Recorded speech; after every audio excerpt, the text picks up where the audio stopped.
So how can we continue to post on social media when it feels like we're not really getting any response?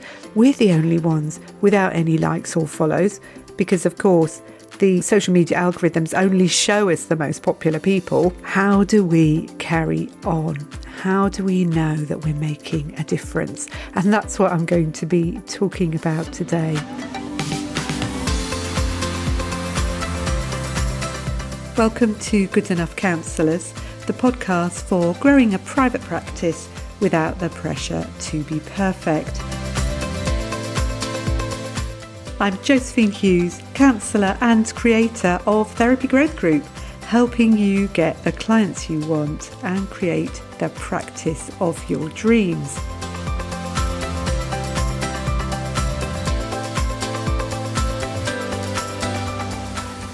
Have you ever noticed in your therapy that sometimes different clients will come up with almost the same subject?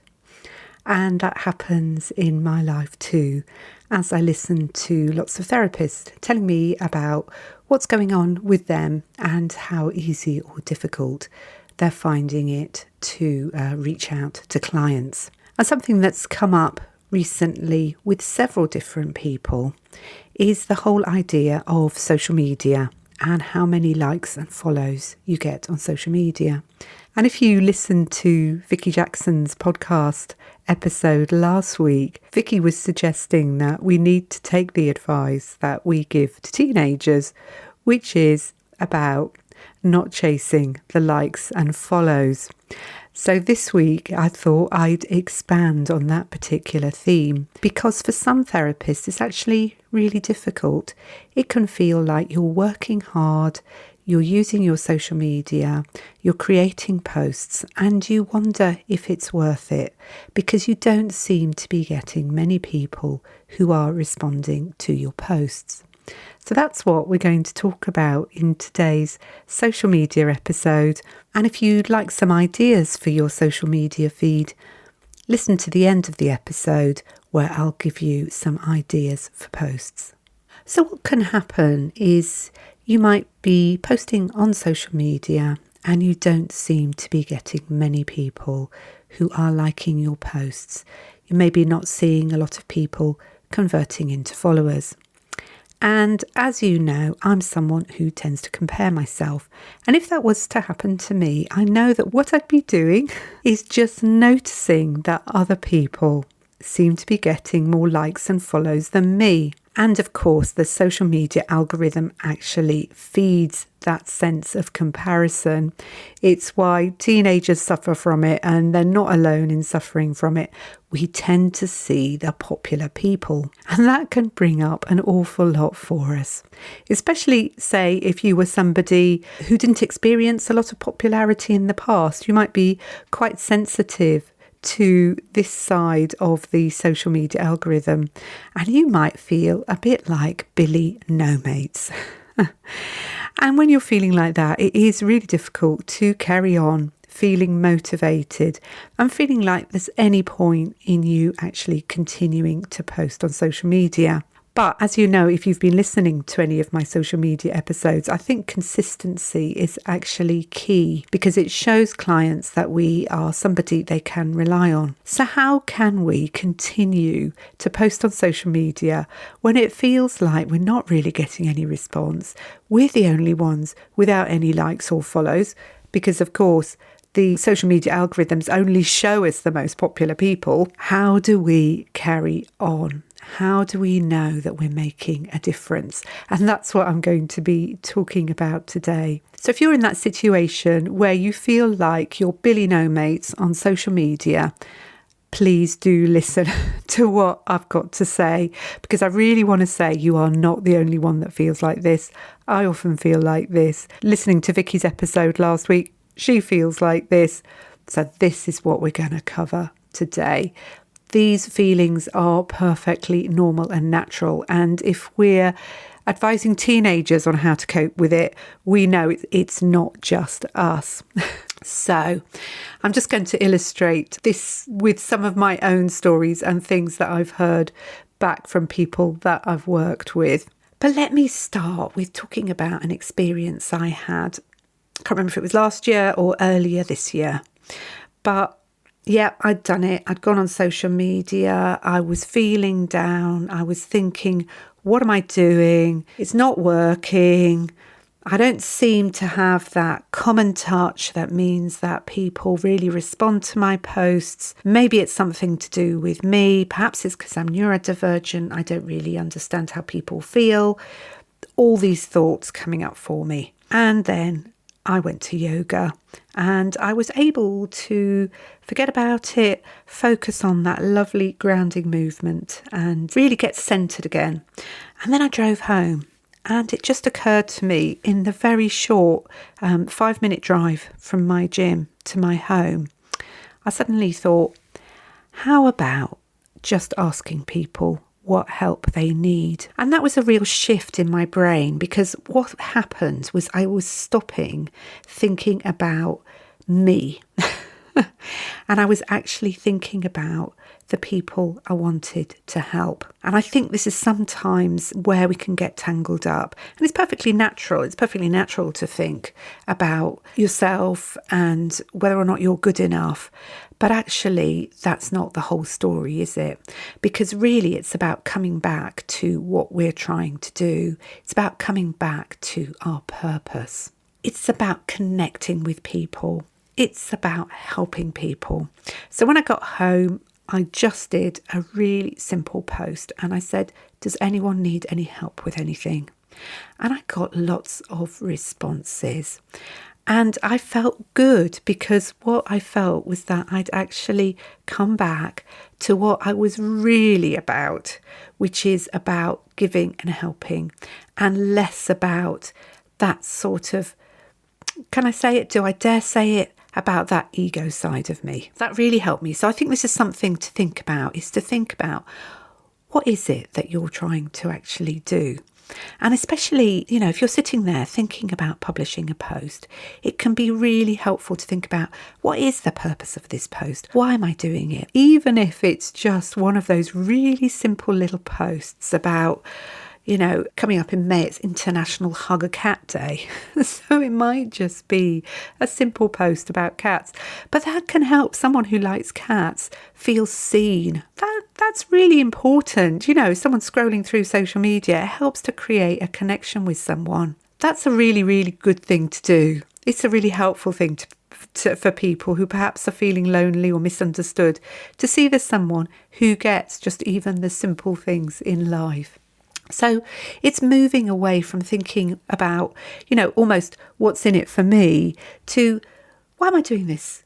What is it in it for the people I want to help? And when we really do that, social media becomes much more purposeful. Now, the other thing I just wanted to talk about is when we don't seem to get any responses. So I publish fairly frequently on social media. I'll return in another episode to talk about all the different statistics and metrics that you can look at on Facebook.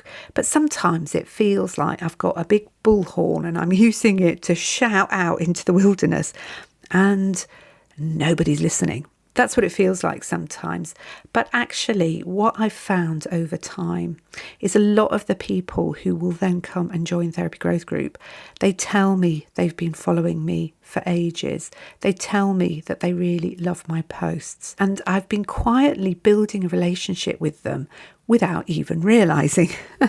And it does frequently happen to me that people who are following me on social media become my clients, but I don't know them until they step forward, because they haven't been liking, they haven't been commenting, they've just been watching. So often you may have silent followers who you don't realise are there. And this is where consistency can come in, because you don't know they're there. But if you continue to be consistent in your social media output, this helps them to know that you are there, you are trustworthy, you are reliable, and you're somebody who's passionate about what you do, because you continue to put it out there. So sometimes engagement metrics don't actually reflect the true impact of what you're doing. Let me put it this way, likes are visible, but trust often develops invisibly. You don't know that it's happening, but it can be quietly happening in the background. Perhaps you're one of the quiet ones who've been following me for a while and have been thinking about joining Therapy Growth Group, but you haven't yet taken the plunge. Well, what I'd like to say is that in Therapy Growth Group, I particularly love working with people who don't feel that they're good enough. It's my whole thing, isn't it? So if you're somebody who worries that you can't really do social media, you're not really even sure who you should be trying to reach on social media, but actually you really could do with some encouragement and support, I'd really love to meet you in Therapy Growth Group. There's lots of opportunities to be supported in there, not only with the information and training that I've got available, but also you can quietly come along to the calls that I do. You don't need to say anything, but they can be really supportive. You can just listen and get quite a lot out of them. So if that sounds like you, just check out the link in the show notes to Therapy Growth Group, and I'd love to see you in there. Another thing that might be useful for you to know, especially if you're someone who is thinking about, I want to work with this particular type of person. So you might have decided that you're going to narrow down and really focus on one particular area. It could be something like maternal mental health, and we've got an awareness week that's coming up in May for that. So you might be focusing on young parents, and that might be the only people that you're trying to reach via your social media. And because of that, it's much more of a narrow focus. So when that happens, you may receive fewer likes than when you're sort of trying to speak to everyone. You know, you can put a sort of lovely quote out there, which people may like, but they move on fairly quickly. Whereas the way the social media algorithms are working now, it's much more based on sort of what people are interested in. So if you begin to really try and reach people with a particular interest, what you'll find is that your social media posts will go out to a lot more people who are non-followers. It might take time for them to actually build up that trust in you before you actually see any response. But the more they sort of click on your posts, the more they will see your posts, and it might take a while before they decide to follow you. But nevertheless, your posts are beginning to speak to them. So sometimes what you're doing, you don't see that reflected in the metrics. And the other thing that can happen is that somebody finds you somewhere else. Perhaps you're recommended by someone, and before they get in touch with you, they have a quick search of your name and they put it into Google, and your social media feed comes up. And they might then go and look on your social media feed, and they might find something, especially if you're someone who's got a particular niche and they're in that niche, they might find something that really speaks to them. Social media content can have a long lifespan, and it can continue to support people for many weeks after you've actually published. You just don't know what's happening. You know, we talk in therapy about, you know, this, we have this thing where we think that we can read minds and it's really important to put that to one side, because we really don't know what is happening with our social media feed. And to a certain extent, I think, you know, we have to trust ourselves that we know what we're talking about. I know that can be troublesome for you, but you do. I've talked about it many times. You've got a level of knowledge that you can share. Trust it. Keep putting your posts out there. You never know who might find you. And I'm going to come back and talk about more of this sort of interest-based social media in more detail in a forthcoming episode. Now, I'd just like to give a quick mention here of the episode that I did with Becky from Willow Therapy Tring. And if you go back through your podcast app and look at the previous episodes, you'll be able to find Becky's episode. But one of the things that Becky does is she does do a lot on social media. I love following Becky. Her social media is very individual to her. They're really beautifully produced, really lovely pieces of work to actually read. And Becky said to me that actually she doesn't put that stuff out to get clients. Now that's an interesting thought, isn't it? She said the reason she uses her social media is to create connection and encouragement for people. So that's her primary purpose in her social media feed. But I've certainly recommended Becky to people as a result of what I've seen on her social media. You know, I've shared her posts, I've encouraged people that I know to follow her. And if you've got a lovely social media feed, people will recommend you and people will find you. And what's happened to Becky is that although she's not primarily looking for clients via social media, people do find her via social media. So you may get inquiries because of that.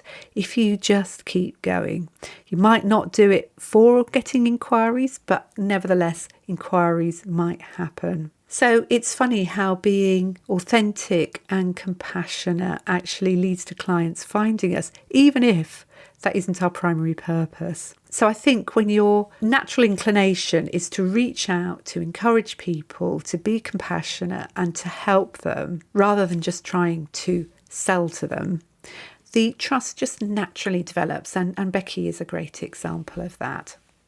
So I'd just like to sort of round this little bit off by talking about how do we define success on social media, because likes are not necessarily the best way to actually measure your impact. And I think there's different ways that you can measure what's happening. There's outcome measures. So that would be people who tell you that they found you on social media, messages from people who say, that's really helpful, thank you.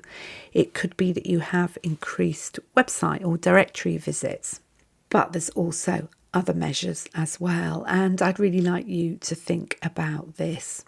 And that is what you're putting into it. It's not only the outcomes, it's the inputs as well. And a couple of examples of inputs from me. I like to tick off the fact that I am doing a podcast a week and that I'm producing 3 or 4 posts a week that I'm sharing on my page. Those to me are me and my inputs. The impact of them, you know, how many people who might become my clients as a result of that, that can be hit or miss.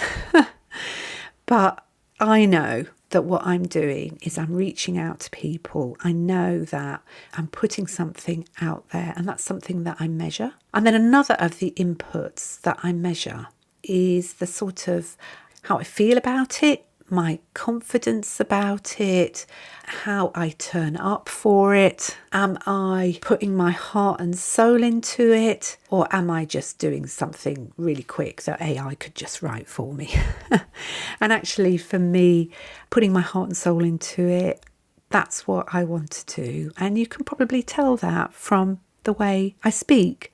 And so for me, that's my input, and that's how I measure myself rather than the actual outputs. And it's almost like the outputs, the people who've been quietly following me, who then become my clients. That's great, but there's so much more to what I'm doing than just helping people choose me. I'm sort of really helping lots of people, not just the ones who become clients. And that makes me feel good as well. So there's different ways of measuring what you're doing apart from just those likes and follows. And I was going to finish off by saying, let's just think about what could help you. So really to reconnect with your why, hopefully that's come across in what I'm saying. It can really help to think about who you are actually writing for. So if you can, think about a particular client and imagine that you're writing the post for them. If you've got a client that you really loved writing for, write to them. I mean, obviously you're not going to say anything about them or use any of their personal information, but what would they really have needed to know? What would you like them to know? You can use people that you have worked with as your inspiration for posts. And obviously, remember, remind your inner teenager that it's not about likes. It's about your why. Okay, now I'm quickly going to just move on to speak about the forthcoming dates that might interest you. I'm just going to do these very quickly. Coming up in May, there's a couple of really important mental health awareness weeks. There's Maternal Mental Health Awareness Week, and that's from the 4th to the 10th of May. So if you work with parents or families, this is a great opportunity to talk about the emotional challenges and helps them to be seen, helps them to know that they're not the only ones. And obviously you can use this opportunity to talk about the sort of work that you do. And then on a more wider basis, it's Mental Health Awareness Week from the 11th to the 17th of May. And obviously this is one of the most significant dates in the calendar for therapists. The theme for this year is action for yourself, for someone else, and for all of us. It's a lovely opportunity to encourage small steps towards better mental health. So things you could think about sharing is you could share something for yourself, you could share something that helps you, a simple self-care practice. For someone else, you could talk about ways to support a friend or encourage acts of kindness. And then for all of us, you might want to talk about the importance of community and talk about the role of advocating for better mental health that all of us can get involved in. So those are sort of mental health awareness days. Also, May is quite a big month for inclusion. So here's a few of the dates that are coming up for inclusion. There's Trans History Week, that starts on the 4th of May. There's also I can never say it, Ida Hobbit Day, which is the International Day Against Homophobia, Biphobia and Transphobia. That's on the 17th of May. So that's a real opportunity to reaffirm your own sort of stance on inclusion. It's Agender Pride Day and Pansexual and Panromantic Awareness Day as well. So they're the 19th and the 24th respectively.